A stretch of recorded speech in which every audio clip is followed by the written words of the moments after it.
This episode is brought to you by BeWaterSmart.info. It may be fall, but it's still important to be water smart. Make sure your irrigation is off or adjusted for cooler, wetter weather. And did you know fall is a great time to plant your water-wise and drought-tolerant California natives? Planting now gets them established before the heat of the summer arrives. For a list of plants and more water-saving tips and tricks, visit BeWaterSmart.info. Look at that plant. I want you to know that everything was grown in my garden. Don't touch that plant! Is it poisonous? She'll become part of the plant. Hi, everyone. Welcome to Flower Power Garden Hour. I'm your host, Marlene. And I'm your co-host, Bruce. And this is your January to-do episode, along with your questions and answers. January. Is there a lot to do in January? You know, I think there's more than you would think. And we'll get into that. And I know we've been having fog isn't unusual. We get this fog in the Central Valley called the Tule fog, T-U-L-E.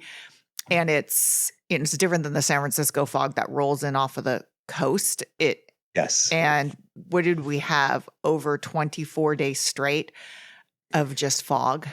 Yes, there is something I've heard about called the sun, which peeks out from moment to moment. But I really am not so sure, if you can't see it, it cannot exist. No, that is true. Yeah. And it's been cold. It's cold today. Yeah. So I think the temperatures were hanging about 43 degrees. And what is unusual is by mid-November, I always think every year, my tomatoes are going to make it. My tomatoes are going to make it. And then a frost comes mid-November and, you come out the next day and they've just melted. And same with peppers. We haven't had a frost. I would say yesterday was the first day I had ice on my car window. Wow. Yeah, we haven't had a frost where I live either. Although I will say my impatiens look like they might have been frosted, but they're still alive. So now, I think yesterday was beautiful. It was sunny. It was nice. Now we're back to fog today and we're getting more rain. We did have rain. I always say fog is, if it's going to be dreary and gray, it should be raining. But the fog is like the worst of both, where you don't see the sun and you're not getting the benefits of the rain. But everything's moist. Yeah. Everything's moist. Everything's moist. Yeah. So let's get into what people should be thinking about doing for their January garden. And remember, I'll just say this again. We're coming at this from zone 9B, more specifically. And so this may be, if you're listening in a different zone, this may be completely different, especially in January. Right. So always look at your zones. But, this will give you a good idea if you're in zone 9 or similar of what you should be doing or could be doing. I'm not going to say you should be doing this, of course. And I'll have a couple of little handy reminders for those people who are in zone 7 or 8. I know, because you've got the experience of growing in multiple I'm a former zones. zone 7A, which became 7B, but now I'm a 9B. There you go. You've grown up. What's your shoe size? I don't know. What's your zone? Yeah, I know. I always joke. I don't know my blood type, but I know what percentage of dark chocolate I like. I max out at 88%. What's your blood type? I have no idea. Well, I have alternate decades. This decade, the dark chocolate decade just ended, and I'm now going into the milk chocolate decade. Yeah. I'm not sure why. Yeah, milk chocolate is good. Oh, anyways. Okay, so planting. Do you want to start with what your tasks are, January? And what you think? I will say, since we mentioned frost, number one on my list is make sure that you do have frost covers or something at hand in case you have a frost or worse yet, a freeze on your marginal plants. Yeah, because a lot of us, we always push the margins. I actually look at the forecast daily to find out what the forecasted low is. And I do check it on multiple sources because they don't agree. You especially, because you push the boundaries way more than a lot of gardeners do. I do. You grow your orchids outside. Do you still have the Monstera outside? I do. I have 2 Monsteras, and one of them, the Monstera variegated, I think that's Deliciosa, looks fine. Okay. But my other Monstera, The one that's sometimes called Rhapidophyllum adonizii, or what is it? Adansonii, yeah. You know that one. Uh-huh. But anyway, that one frosted. But my Philodendron mayoi is actually no damage at all. Yeah.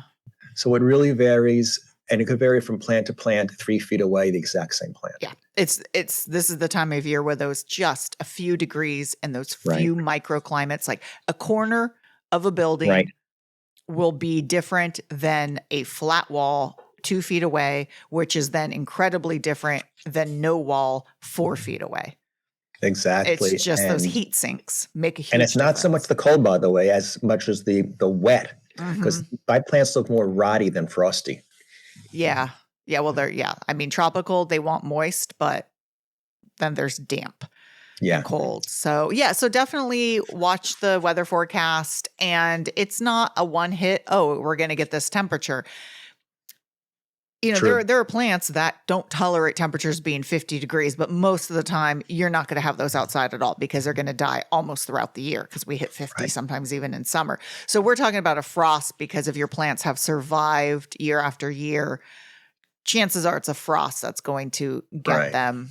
And do you use just sheets like cotton sheets or? No, I actually purchased the frost covers. I get a roll of it, and I bought a roll 5, 6, 7 years ago. And every year I threw out a few more pieces that I've cut and opened up a few more.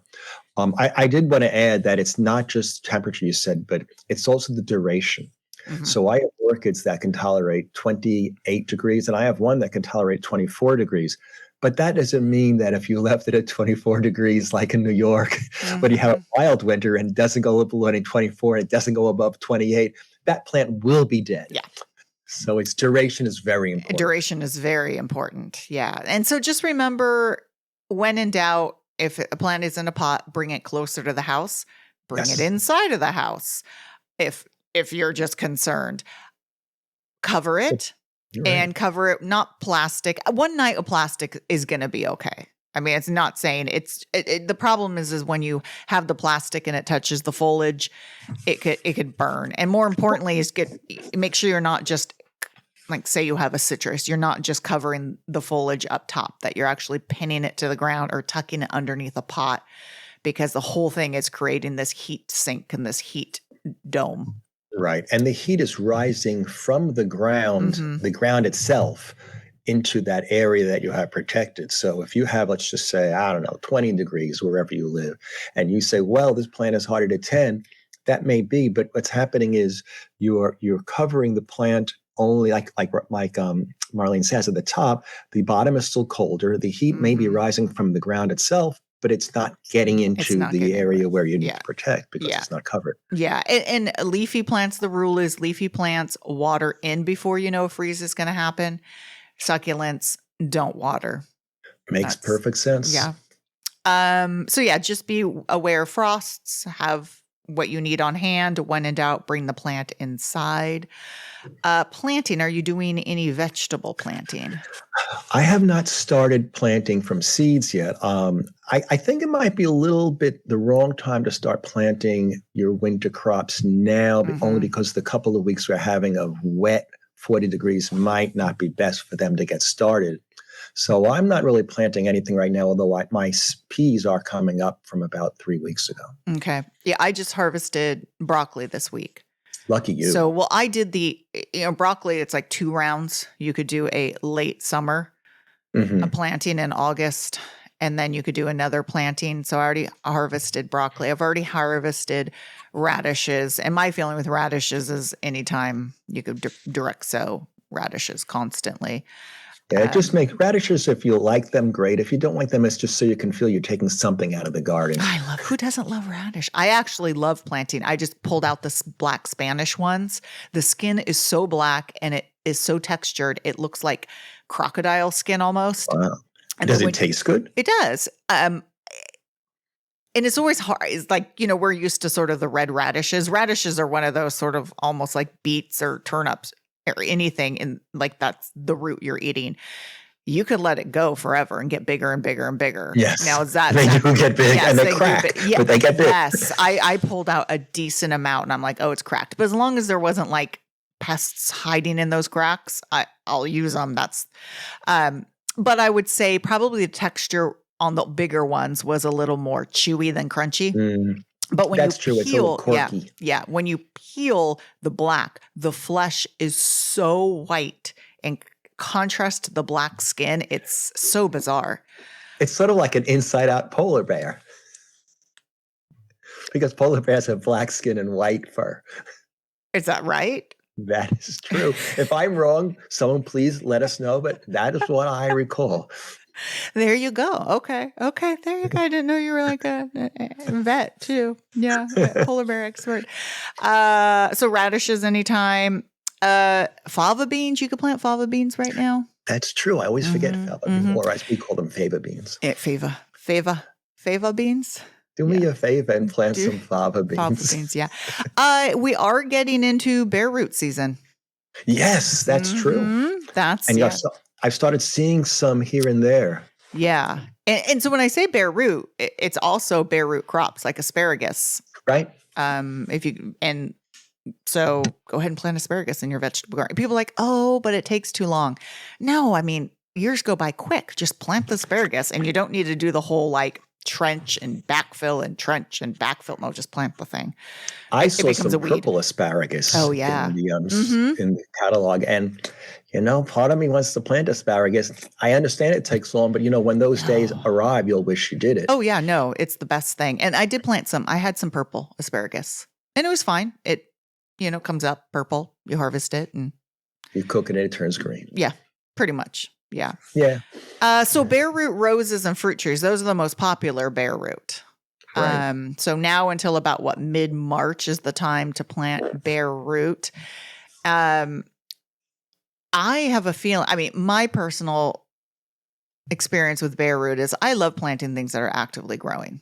So I will go when the nurseries don't sell all their Bareroot. Now, the nice thing about Bareroot is this is when the availability of everything that's available is being out there.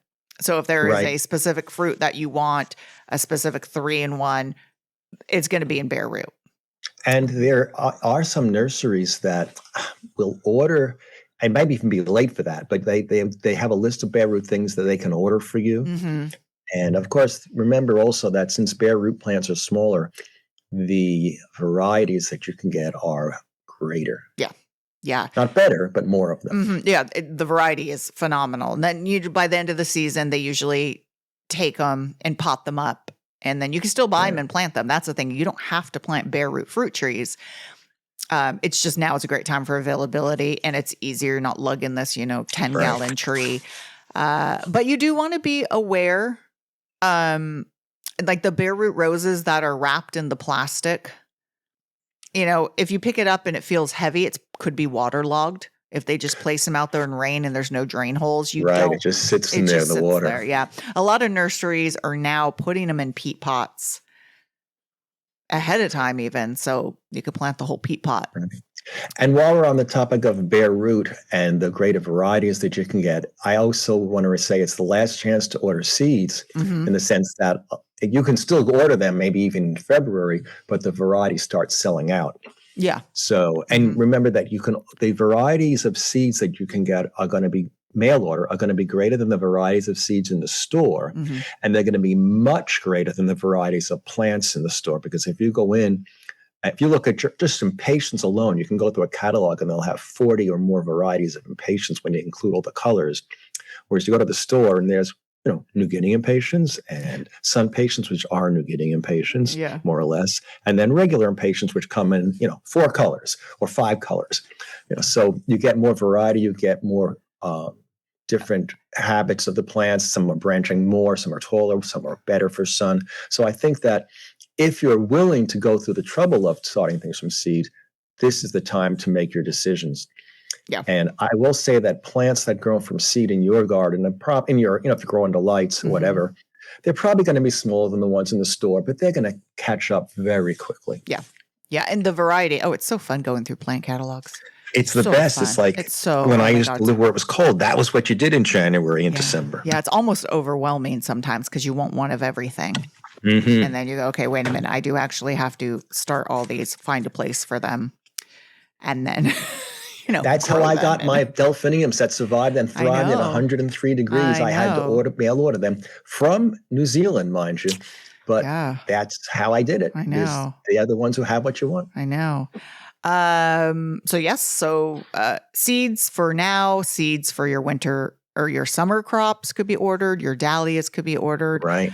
Because They sell out fast. all the seed catalogs are coming in the mail now. Normally I'm like, oh, don't send me any paper products, but I do like plant catalogs. Yes. I do. And I wanted to add, as far as the selling out thing that I said with the dahlias, dahlia companies, you could go on their sites now and you can see that some of them, half of the new varieties or the cool varieties are gone already.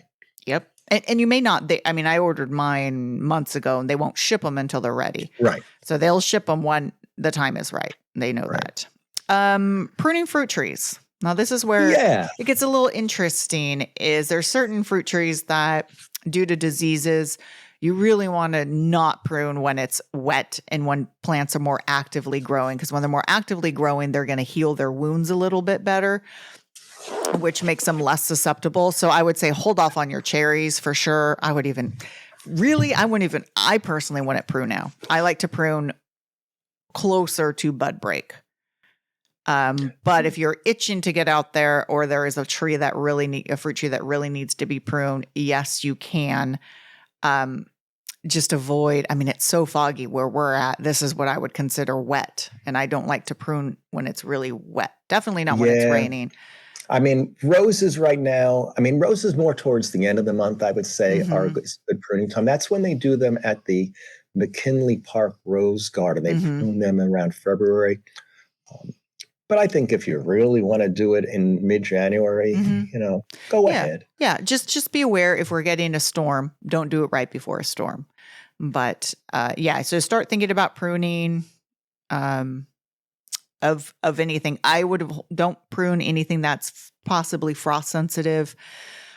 Cleaning up, don't prune. Say you have there's certain salvias that are like pushing new growth at the base, but then the old growth up top is a little spindly.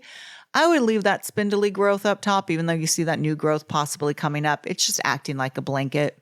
Right. And if you have plants that have frosted, like your bananas, that have very, very well, if not frosted, but again, like mine are getting rotty looking, leave the leaves on because the leaves they'll bend and fall down, but that will help prevent the rest of the stem from freezing. Yeah. Remember, bananas don't have wood. They are just basically giant herbs. Yeah. And full of water. The more protection you can get to that growing point, more of a chance that your flowering stem will actually flower and that you'll get fruit. Yeah. And then you want to avoid, it's the balance of cleaning up, but allowing enough foliage materials out there for overwintering insects, animals, forage, home building materials. So your garden doesn't need to be pristine.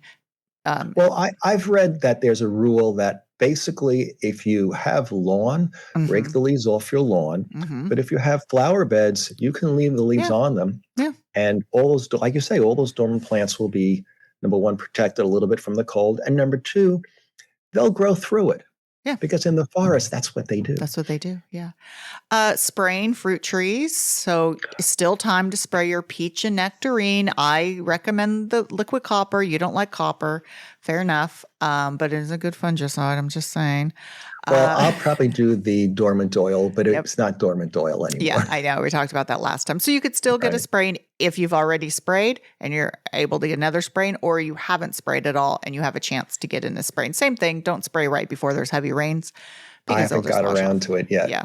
No, I know, which is okay. But just remember, bud break is much sooner these days than it has been. Well, it is. Yeah. Look, I've looked at my plants and I've already started to notice that, these are going to be flowering buds versus vegetative buds. They're starting to get a little bit,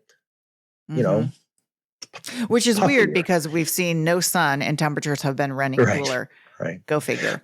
But I have sprayed I've sprayed the non-dormant oil as late as when I see the flowers are like, they're going to open up in a week. I've sprayed. And you know what? It made a difference. Yeah. Yeah. It didn't solve everything. No, I'm trying to think what else. So I've just been harvesting, mild cleanup, turn over your compost bin, make sure your compost bin's getting watered. And remember, compost does not have to be hot to be doing its thing. No. Don't feel like you need to get out there and prune everything. And, that's that. Start ordering, start thinking about spring. Yeah. Yeah. And if you've planted a lot of flower bulbs, Mm-hmm. you should notice that daffodils are starting to sprout, at least in our climate in zone 9B. And you people in zone 8B, maybe, but 7B and colder, no, they're not coming up yet. Yeah. But they are coming up in the warmer zones. And daffodils are great because they're one of the few bulbs for the warmer zones that do not need pre-cooling. Nope. They come back reliably year to year. Mm-hmm. And when you read the descriptions on daffodils in the catalogs that they're from zone 4 to zone 7 and you're a zone 9, just ignore that because I don't know why they say that. Isn't that weird how certain zones, they'll say a plant and they're like hardy from zone 5 to 7.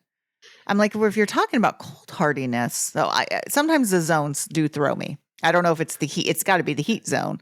Right. But I mean, the heat zones were never really a thing until recently. Yeah. But yeah, like delphiniums are hardy to zone 10, but they won't survive long term in zone 10. Yeah. Yeah. But I think the thing is that a lot of times you'll read about daffodils, you'll see the southern varieties of daffodils in the catalogs. And I just ignore that. I mean, I've never had a daffodil that did not thrive in our climate. It's just sometimes you either take the risk and go, you know what, I'm going to try it. And they're completely wrong, or you try something and you're like, okay, well, that didn't really work, but at least I tried it. That's how we learn. Yep, that's how we learn. All right, should we answer some questions? Sure. Okay. I'm just trying to think if there's any more quick little things. I know. Let's answer questions. Okay. Speaking of bulbs, and we definitely addressed this because our last episode was about holiday plants and what to do with them. But this question is, can I plant my amaryllis outside? If so, when do I do that? So you want to take that one, Bruce? Sure. I can take the snotty response first. Well, of course, because amaryllis are outdoor bulbs. But she really means what we call hippeastrum, which is the plants you see at Trader Joe's or at the box stores or at your local garden center that have the big red and reddish flowers. Mm-hmm. Mm-hmm. So the answer is sure, you can plant those outdoors in our zone, in zone 9B. And they're also hardy even into zone 8A with a little bit more protection and zone 7B with a lot of protection. Mm-hmm. So when you say basically dig them up, would you say, or heavy mulch? In zone 7B, I would say heavy mulch, plant them right by your house in a south location, and you'll probably get flowers. Not every year necessarily, and you may they may succumb to frost. They may start to get smaller and smaller every year.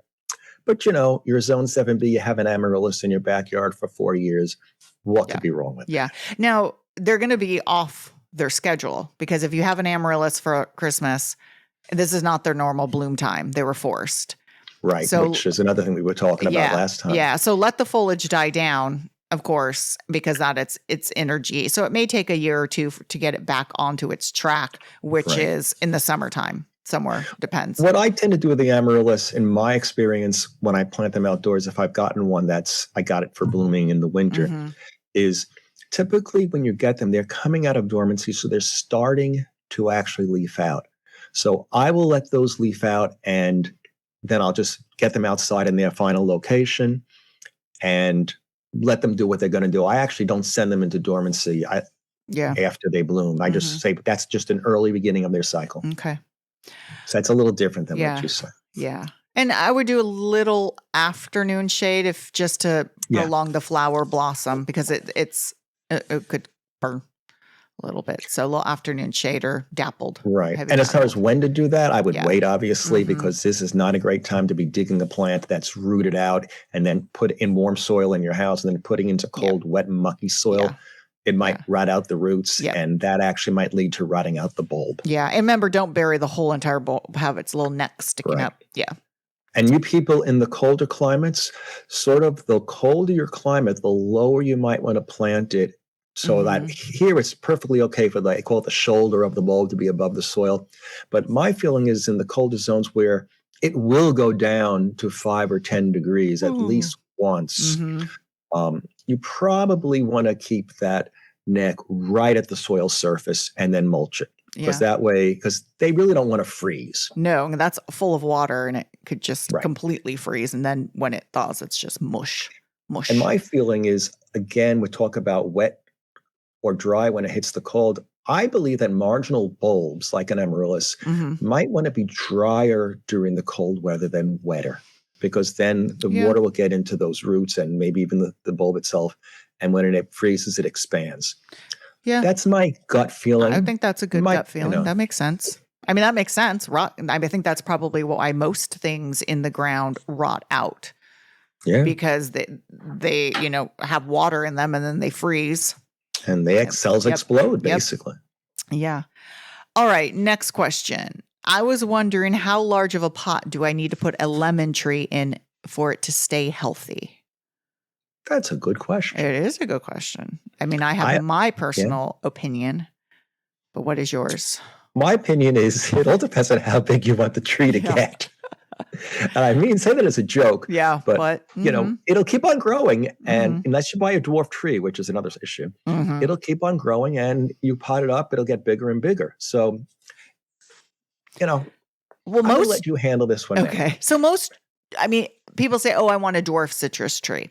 They're really not dwarf. I mean, if you see a citrus tree that's about 15, 20 feet, that just means it's not 30 or 40 feet tall. Right. So it still is going to get big. It could take a very long time. Now, some stay smaller. Certain limes and will stay smaller. And the bare ass lime is a smaller one, right? There you go. And I have the finger lime. It's still relatively small. I don't know how big it's going to get. So dwarf, and this is the same with fruit trees too. Semi-dwarf doesn't mean it's going to stay tiny. Right. So, I have dwarf cherry trees that it says you can control it to 10 feet. Yeah. Notice the word can. Can, exactly.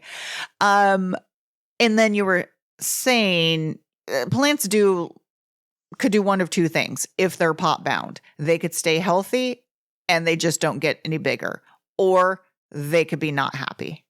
And they could die. So you run the risk of saying, I'm going to put this plant in this size pot and I'm going to control its size by put it in a small pot. That won't necessarily work out as well. No, that's how people bonsai plants. Yes. I always say for a citrus tree, half wine barrel size. Right. Mainly because that's the largest size pot you could generally get, unless you go to these custom huge pots. And then you're getting ridiculously priced. So expensive. Yes. So a half wine barrel works. And then there's always, don't put a plant that's small in too big of a pot because it won't grow or it won't be happy. I sort of think that, if you put a small little plant that needs a 6-inch pot into a 12-inch pot, you might have a problem. But if you put a small orange tree or, whatever, like let's say one that's 8 inches or 10 inches tall, into a tub, the tub is so big, it's sort of going to act like the ground anyway. A little bit. Yeah. I always say with a pot, soil's like a sponge. If there's the root mass there, not taking it up, it's going to be... Right. But it could rot out. Yeah, it could rot out. But one thing about a wine barrel is they're very porous. Right, but that's what I'm thinking. That a wine barrel, it's porous. It's almost like a little mini raised bed for in a way. The one trick of what the wine barrel is, when you're watering the plant, water the wine barrel too, so you keep the wood moist, so it keeps it expanded. Right. They fall apart because they just dry expand. But I would say half wine barrel size. Anything smaller than that, you are going to be having to transplant it sooner. And unless you don't mind. Some people love transplanting, but eventually it becomes a little bit unwieldy. Have you ever seen where you have like the base of the pot is larger than the neck and the entry So you can't get the plant out once it's grown. So you have to Yes. break the Well, you pot. can break the pot, Then you have but to break that's the about pot, it. and you have this gorgeous pot, and you're like, oh, I have to break it. And we're going to transplant the variegated welwitschia at work, and it's in this beautiful pot, handmade, gorgeous Oh, pot. no. And we can't. There's no way we'll try very gently to get it out, but within seconds, we've already discussed. I'm like, I'm breaking this pot. I'm not risking this plant. Yeah, that's too rare a plant. Yeah, too rare of a plant, but I hate to do that. But it is when you see like these necks or the openings of the pots are much smaller and then they go sort of balloon out and you're like, well, Right. that root ball's not coming out through that top there. Right. Time to smash I the want pot. to mention a cool plant when we're talking about growing lemons. Uh-huh. They're at Logie's Greenhouses in Danielson, Connecticut. They sell a pink Yes. variegated Uh-huh. Eureka lemon. Yeah. And I don't know if I've seen that in other places. Oh yeah, I've seen probably it. have. I've seen it at Lowe's. But they have it at Logie's. And of Lowe's, course, I'm you can buy it at saying. Lowe's, you can buy it at Logie's. Yeah. Mail order plants are smaller. You can't get citrus delivered here. Oh, that's true. You Yeah. can't. You have to buy Nope. it here. Yeah, you can't. We can't. Citrus can't be shipped to California because we're a big citrus grower, and you don't want to risk That's anything. true. So yeah, but Never mind. yeah, I know. You're not born and bred here, so some of the I'm not times- born and bred here, but No. you folks who live, I probably can't send it to Florida either. Nope, But, nope. it's a fun plant, Nope. but we're Yeah. growing in pots. So if you Yeah, get yeah, one, yeah. grow it in a Yeah. pot. But I have seen And- it. I have seen it at nurseries. The only thing is, I think the variegation doesn't last that long.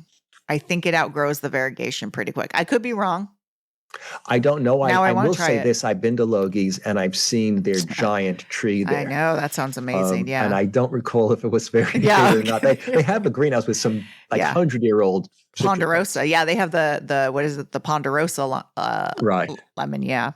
Which is known as a dwarf lemon, which in their case, it's around 20 feet Yeah. tall. Yeah. Which is dwarf. That is dwarf. It just Yeah. could take a while. So yeah, I say half wine barrel size I agree. would be okay.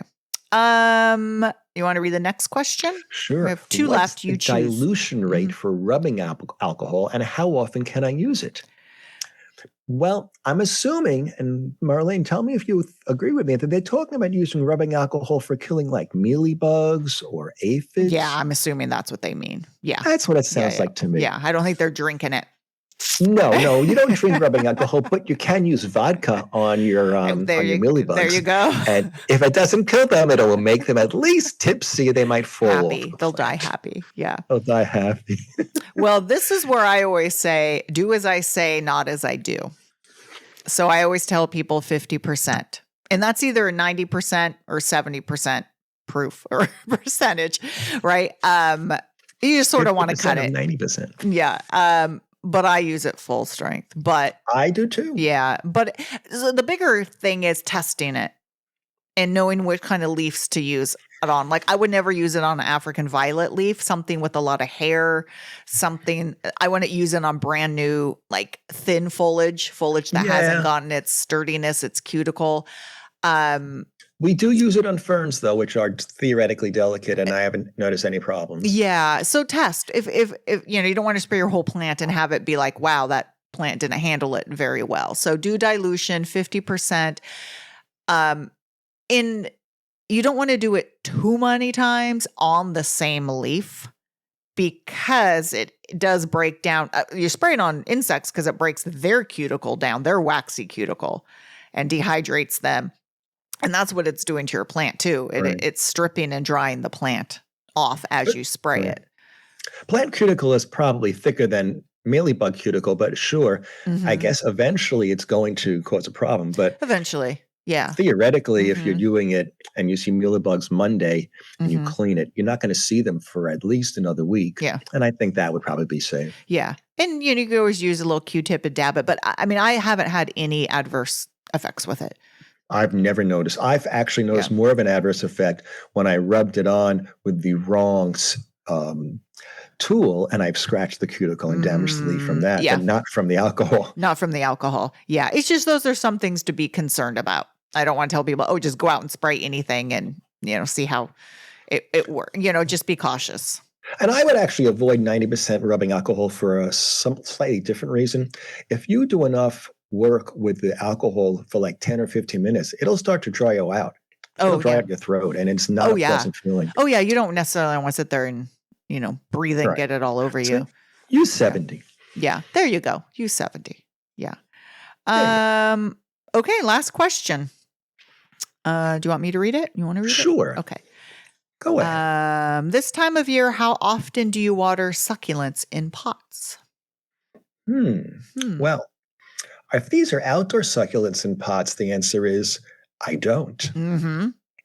Because they're going to receive probably more water than they need outdoors. In fact, they might receive so much that they begin to rot out. Speaking of keeping plants dry that are succulent. Yeah.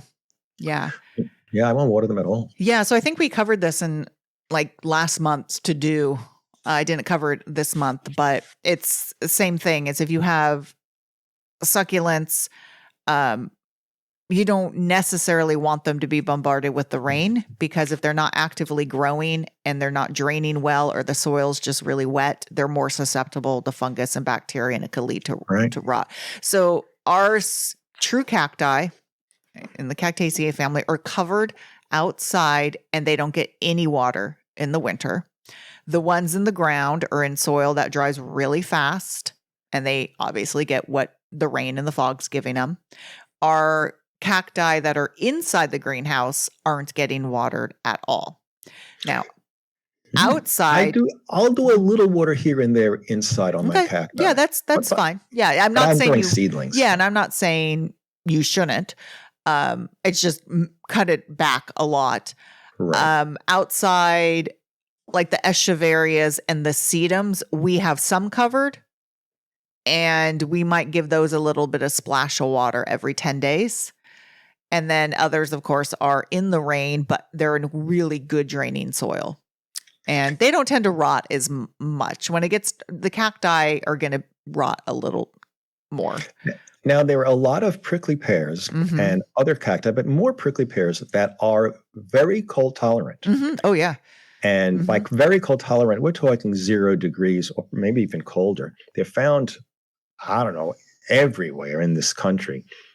I've grown them on Long Island, and the biggest problem, again, was not the cold, but the wet. So if you live in a colder zone where it doesn't really defrost that much, you're not going to have this problem. But if you live in like zone 7 and zone 8, where it can be freezing on Monday and then 50 on Tuesday and then 20 on Thursday, and then you get a nor'easter and then you're encased in ice, the biggest problem is the wet.